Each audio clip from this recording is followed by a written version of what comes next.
Hello students, we are reading chapter number 11. We are reading chapter number 11. In this chapter, our next topic is War with Hyder Ali and Tipu Sultan.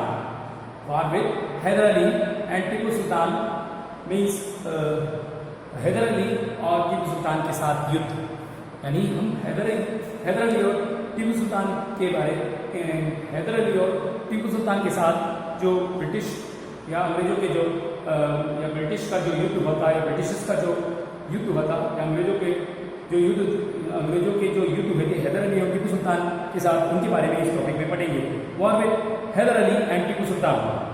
Haider Ali और टीपू सुल्तान के साथ युद्ध।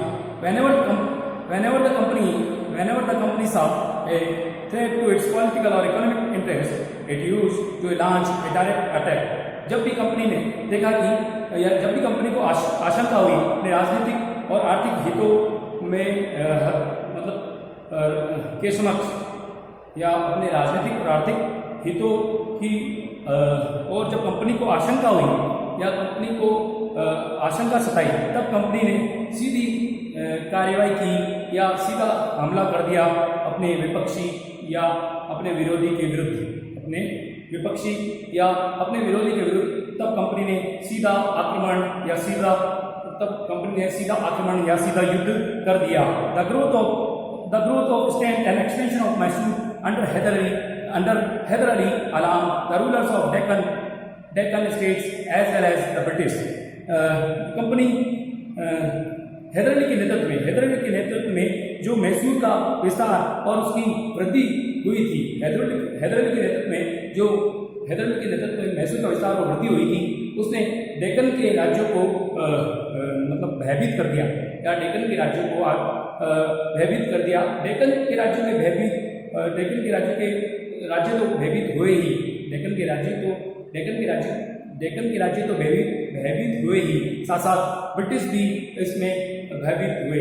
अंग्रेज भी हैदर अली के expansion से या हैदर अली के नेतृत्व में मैसूर के विस्तार और वृद्धि से ब्रिटिश भी भयभीत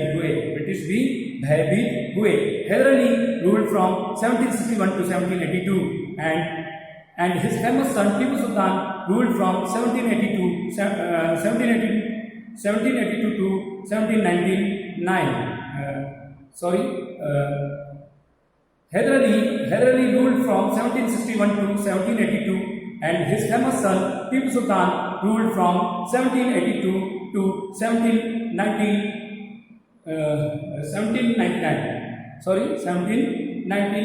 यानी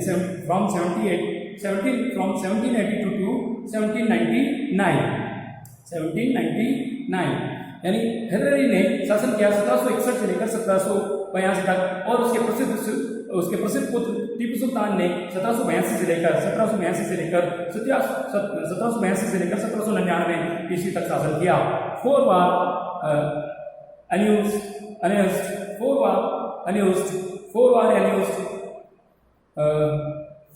war announced between the British and Hyder Ali and Tipu Sultan from 1767 to 1799। और इसके आगामी परिणाम ये हुए कि अंग्रेजों और हैदर अली एवं टीपू सुल्तान के मध्य चार युद्ध लड़े गए। अंग्रेजों हैदर अली एवं टीपू सुल्तान के मध्य चार युद्ध लड़े गए 1767 से लेकर 1799 के मध्य। In the first एंग्लो-मैसूर war 1767 to 1769, Haider Ali defeated the British and Nizam of Hyderabad together। प्रथम आंग्ल मैसूर युद्ध में हैदर अली ने अंग्रेज और निजाम की संयुक्त सेनाओं को पराजित किया।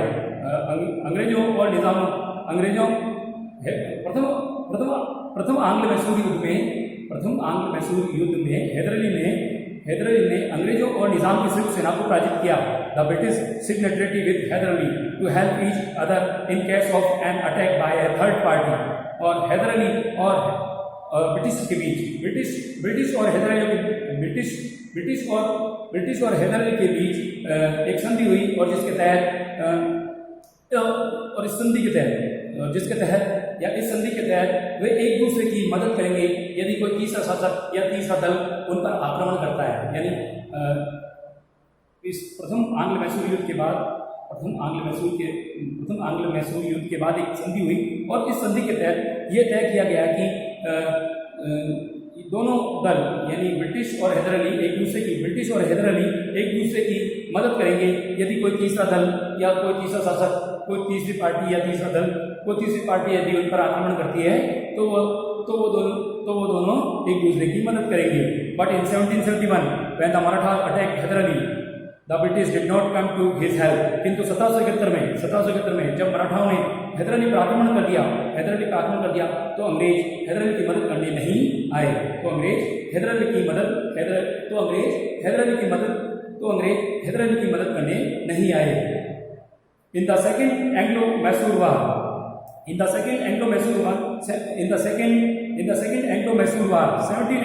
to 1784 Hyder Ali died fighting the war। द्वितीय आंग्ल मैसूर युद्ध में हैदर अली युद्ध करते हुए युद्ध में मारा गया। हैदर अली द्वितीय आंग्ल मैसूर युद्ध में युद्ध करते हुए मारा गया। द्वितीय आंग्ल मैसूर युद्ध में हैदर अली युद्ध करते हुए मारा गया। It came to an end by the treaty of Mangalore. और इस द्वितीय आंग्ल मैसूर युद्ध का अंत मैंगलोर की संधि के साथ हुआ। In 1785 Tipu Sultan restricted British spice trade in the Malabar coast. 1785 में टीपू सुल्तान ने मालाबार के तट पर ब्रिटिशर्स को या अंग्रेजों को व्यापार करने से रोकथाम लगा दी। 1785 में टीपू सुल्तान ने ब्रिटिशर्स को मालाबार के तट पर मसालों का व्यापार करने में रोक लगा दी। मसालों का व्यापार करने से रोक लगा दी। He made friendly relation with the French in India and modernized his army with their help। उसने फ्रांसीसियों के साथ मित्रवत संबंध स्थापित किए या उसने फ्रांसीसियों के साथ मैत्री संबंध स्थापित किए और अपनी सेना को आधुनिक बनाया फ्रांसीसियों की मदद से। The British support by the Nizam and the Marathas attack Mysore. Britishers ने निजाम और मराठों की मदद से अंग्रेजों ने निजाम और मराठाओं के सहयोग से मैसूर पर आक्रमण कर दिया। निजाम और मराठाओं के सहयोग से मैसूर पर आक्रमण कर दिया। Tipu was defeated and had to give away large part of his kingdom, paying a huge sum of money and giving 2 of his sons as hostage to the British camp। और इस युद्ध में टीपू सुल्तान की हार हुई और एक साम्राज्य का बहुत बड़ा हिस्सा उसे युद्ध क्षति के रूप में या युद्ध के हर्जाने के रूप में देना पड़ा। और साथ में एक बहुत बड़ी धनराशि या युद्ध के हर्जाने के रूप में एक बहुत बड़ी धनराशि भी उसे देनी पड़ी। यानी टीपू सुल्तान को युद्ध के हर्जाने के रूप में एक बहुत बड़ी ह्यूज सम ऑफ मनी यानी बहुत बड़ी धनराशि भी उसे अंग्रेजों को देनी पड़ी। और साथ साथ अपने दो बेटों को बंधक के रूप में ब्रिटिश कैंप में भेजना पड़ा। In 1798 Lord Wellesley asked Tipu to accept the subsidiary alliance। 1798 में लॉर्ड वेलेस्ली ने टीपू सुल्तान को साइक संधि प्रथा स्वीकार करने के लिए कहा। साइक संधि प्रथा को स्वीकार करने हेतु कहा। When Tipu refused, a war was declared। और जब टीपू सुल्तान ने जब टीपू सुल्तान ने साइक संधि प्रथा को अपनाने से इनकार कर दिया तब एक युद्ध की शुरुआत हुई या एक युद्ध शुरू हुआ। Tipu Sultan was killed in 1799। Tipu Sultan was killed in 1799 defending his capital Srirangapattam. और टीपू सुल्तान को मृत्यु या टीपू सुल्तान की मृत्यु हुई 1799 में अपनी राजधानी श्रीरंगपट्टनम को बचाते हुए। टीपू सुल्तान की मृत्यु हुई 1799 में अपनी राजधानी श्रीरंगपट्टनम को बचाते हुए। Mysore was placed under the former ruling dynasty of Wadiyas Mysore was placed under the former ruling dynasty of the Wadiyar and the subsidiary alliance was imposed on the state. Mysore को सौंप दिया गया, उसकी पूर्व वंश जो उसको शासन कर रहा था वाडियार वंश, यानी मैसूर को वाडियार वंश के हाथों में सौंप दिया गया। और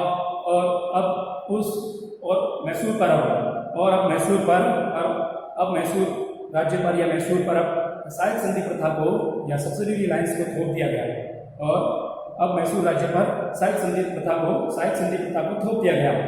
टीपू सुल्तान टॉय टाइगर। टीपू सुल्तान का जो बाघ वाला खिलौना है या बाघ के खिलौने के बारे में हम पढ़ेंगे। बाघ का एक खिलौना था टीपू सुल्तान के पास। टीपू सुल्तान के उस बाघ के खिलौने के बारे में हम पढ़ेंगे। Tipu Sultan toy tiger. टीपू सुल्तान का बाघ वाला खिलौना।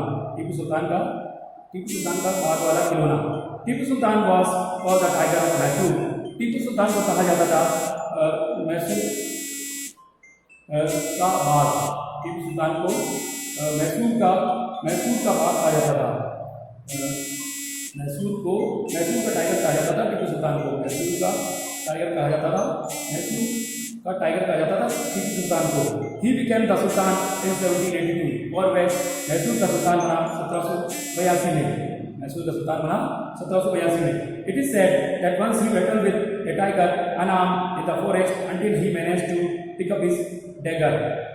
ऐसा कहा जाता है कि एक बार उसने एक बिना हथियार के बाघ के साथ युद्ध किया, टाइगर के साथ युद्ध किया बिना हथियार के जंगल में एक बार उसने टाइगर के साथ बिना हथियार के युद्ध किया या अपने आप को टाइगर के साथ युद्ध में जारी रखा जब तक कि वह अपनी कटार को उठाने में सक्षम नहीं पाया। यानी उसके पास जब तक कटार नहीं थी या कटार को उठाने में सक्षम नहीं हुआ तब तक उसने बिना हथियार के जंगल में टाइगर के साथ युद्ध किया। He had a big mechanical toy tiger mounting a European toy soldier. उसके पास एक बहुत बड़ा यांत्रिक बाघ वाला खिलौना था। यांत्रिक यानी मैकेनिकल टॉय टाइगर था। यानी मैकेनिकल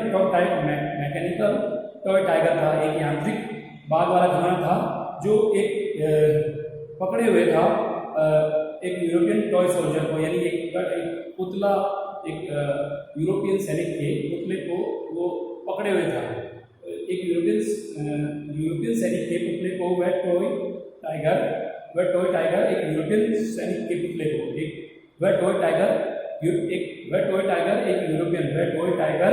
एक यूरोपियन सैनिक के पुतले को पकड़े हुए था। When the handle of the toy was turned, when the handle of the toy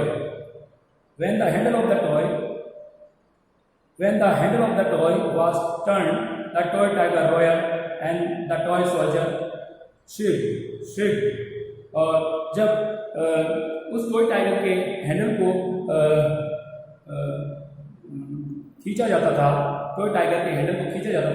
तब वह टॉय टाइगर गरजता था और जो टॉय सोल्जर था, यानी वो जो सोल्जर का जो पुतला था वो चीखता था। वो सोल्जर वाला पुतला चीखता था और जो बाघ था वो गरजता था, या जो बाघ की जो आवाज़ होती है वो बाघ की आवाज़ निकालता था या वो रॉयरिंग करता था। जो टॉय टाइगर था वो रॉयरिंग करता था और जो टॉय सोल्जर था या जो पुतले वाला यूरोपियन सैनिक का पुतला था, यानी यूरोपियन सैनिक का जो टॉय सोल्जर था, है ना, जो टॉय सोल्जर था वो चीखता था या वो चित्कार निकालता था या चीखता था। जो टॉय सोल्जर था या खिलौने वाला जो पुतला था सैनिक का वो चीखता था और जो टॉय टाइगर था वो रॉयलिंग करता था। This toy tiger is now kept in the Victoria and Albert museum in London. और ये जो टॉय टाइगर है वो अब रखा गया है विक्टोरिया और अल्बर्ट म्यूजियम लंदन में। विक्टोरिया और अल्बर्ट म्यूजियम लंदन में अब इस टॉय टाइगर को रखा गया है। War with the Marathas, war with the Maratha, और next topic war with the Maratha. अब हम पढ़ेंगे मराठाओं के साथ युद्ध के बारे में। मराठाओं के साथ जो ब्रिटिश के युद्ध है उसके बारे में हम पढ़ेंगे। अंग्रेजों और मराठाओं के बीच जो युद्ध हुए थे उसके बारे में हम अंग्रेजों और मराठाओं के बीच जो युद्ध हुए थे, अंग्रेजों और मराठाओं के बीच जो युद्ध हुए थे उन युद्धों के बारे में हम इस टॉपिक में पढ़ेंगे। वार विद द मराठा, मराठाओं के साथ युद्ध। With their defeat in the Third Battle of Panipat in 1761, the Marathas' dream of ruling from Delhi was shattered. यानी 1761 के पानीपत के युद्ध में के साथ ही 1761 में पानीपत के युद्ध में हार के साथ ही मराठाओं का जो स्वप्न था दिल्ली पर एक रूलिंग पार्टी या रूलिंग पार्टी बनने का, या जो दिल्ली पर जो शासक बनाने का जो वहाँ पर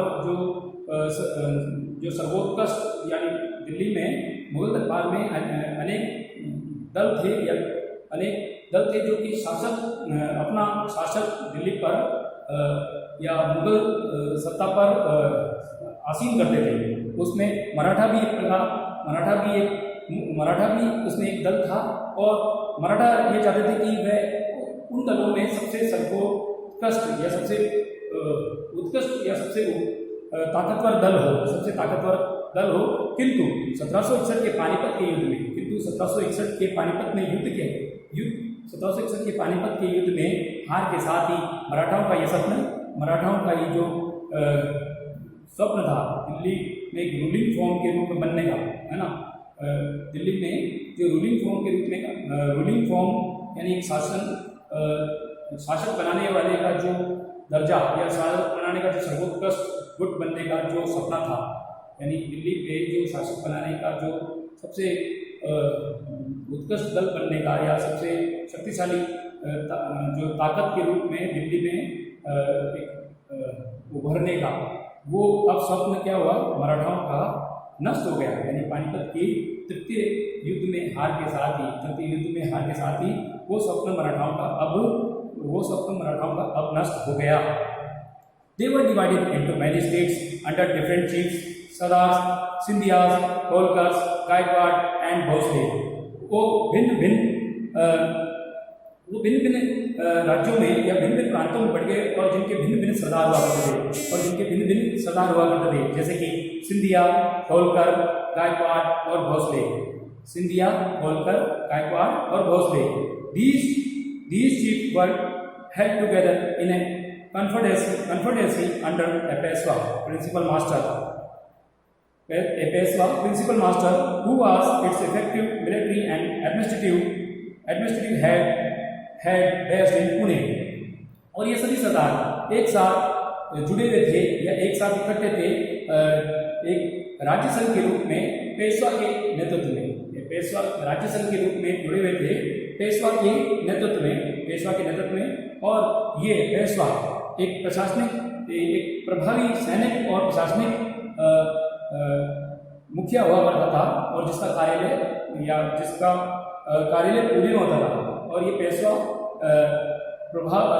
एक प्रभावी सैनिक और प्रशासनिक मुखिया होता था, एक प्रभावी सैनिक और ये पेशवा एक प्रभावी सैनिक और प्रशासनिक मुखिया होता था, और जिसका कार्यालय पुणे में हुआ करता था। Intense power struggle took place between Maratha chiefs beginning from 1770s। और प्रबल जो संघर्ष का यानी शुरुआत हो गई एक शक्ति संघर्ष की मराठा सरदारों के मध्य, और अत्यधिक या प्रबल शक्ति संघर्ष की जो शुरुआत हुई थी मराठा सरदारों के मध्य वो 1770 से हुई। यानी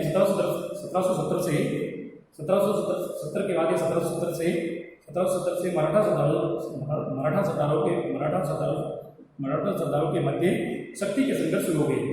मराठा सरदारों के मध्य शक्ति के संघर्ष शुरू हो गए। शक्ति के संघर्ष शुरू हो गए। द कंपनी वांट, यानी मराठा सरदारों के मध्य 1770 के बाद शक्ति के संघर्ष शुरू हो गए। शक्ति के संघर्ष शुरू हो गए। The company wanted to control and finally destroy Maratha power. Company चाहती थी नियंत्रण करना और मराठा शक्ति का अंत करना। कंपनी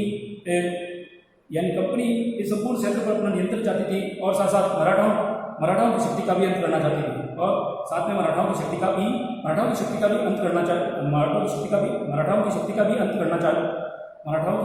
अंत करना चाहती थी। So the British took advantage of their disunity and interfered in their internal affairs। और इस प्रकार अंग्रेजों ने उनकी डिसयूनिटी का फायदा उठाया, यानी उनकी अनेकता या उनकी जो डिसयूनिटी थी, उनकी अनेकता या उनका अलग अलग होने का या उनकी डिसयूनिटी का फायदा उठाया और साथ में उनके आंतरिक मामलों में अब अंग्रेज दखलंदाजी करने लगे। It led to 3 Anglo-Maratha wars between 1775 and 1818। और इसके कारण बने 3 आंग्ल मराठा युद्ध। इस कारणवश से 3 आंग्ल मराठा युद्ध हुए 1775 से लेकर 1818 के मध्य, 1775 से लेकर 1818 के बीच या 1775 से लेकर 1818 के मध्य। The first Anglo Maratha war 1775 to 1785 was because of the supporting Raghunath Rao by the British against Madhavrao II over the issue of succession to the throne of Peshwa।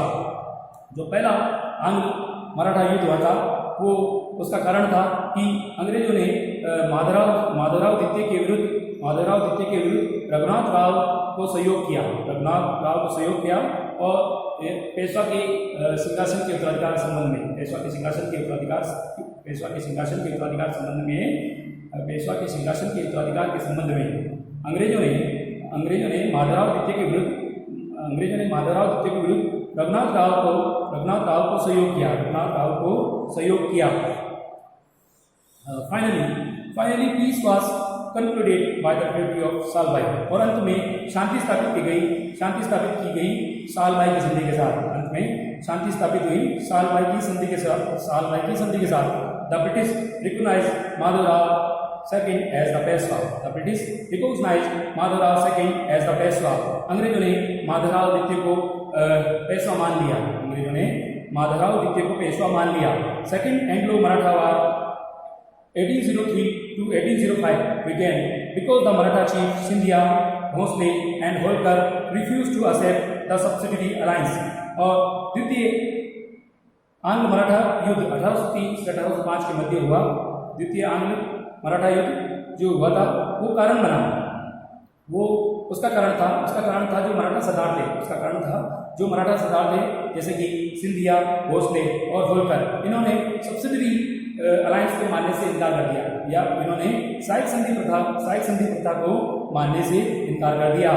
It resulted in the British gaining some Maratha territories. और इसका परिणाम यह हुआ कि अंग्रेजों ने कुछ मराठा प्रांतों को या मराठा अधिकार क्षेत्रों को इसका परिणाम यह हुआ कि अंग्रेजों ने कुछ मराठा प्रांतों या मराठा अधिकार क्षेत्रों को अपने अधिकार में या अपने राज्य में या अपने अधिकार क्षेत्रों में अंग्रेजों ने मिला दिया। यानी इसका परिणाम यह हुआ कि अंग्रेजों ने कुछ मराठा प्रांतों को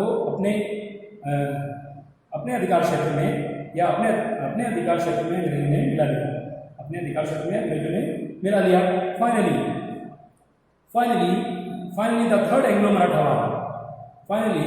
यानी जब साई संधि प्रथा स्वीकार नहीं की तो अंग्रेजों ने क्या किया, यानी जो मराठा सरदार थे, दूसरा आंग्ल मराठा युद्ध हुआ था, दूसरा आंग्ल मराठा युद्ध जो उसका कारण था कि मराठा सरदार जैसे कि सिंधिया, भोसले और होलकर ने साइक संधि प्रथा को मानने से इनकार कर दिया। तो उसका परिणाम यह कि अंग्रेजों ने जो अधिकार क्षेत्र थे या कुछ मराठा राज्य थे या मराठा प्रांत थे, उन मराठा प्रांतों को अपने अधिकार क्षेत्र में ले लिया।